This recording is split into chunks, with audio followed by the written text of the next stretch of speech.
আজ ২৬শে জানুয়ারি, চারিদিকে আলোর রোশনাই, সংবিধানের জয়গান। কিন্তু দেশের কোনো এক কোণে কোনো এক বোন কি এখনো অন্ধকারের বিচার চাইছে না? আইন আছে, ধারা আছে, সংবিধানের সেই মোটা বইও আছে।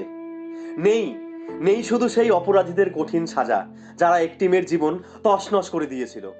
মাস পেরিয়ে বছর যায়, তারিখ পাল্টায়, তবে সেই মেয়েটার বিচার আজও অধরা। দোষীরা যদি বুক ফুলিয়ে ঘুরে বেড়ায়, তবে আজকের এই প্রজাতন্ত্র দিবস আমাদের কাছে শুধুই কি একটা ছুটির দিন? প্রজাতন্ত্র মানে শুধু পতাকা তোলা নয়, প্রজাতন্ত্র মানে দেশের প্রতিটি মেয়ের নিরাপত্তা নিশ্চিত করা। দোষীদের উপযুক্ত সাজা না হওয়া পর্যন্ত আমাদের সংবিধানের জয়গান অসম্পূর্ণ।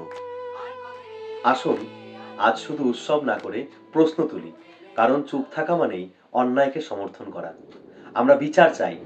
জয় হিন্দ।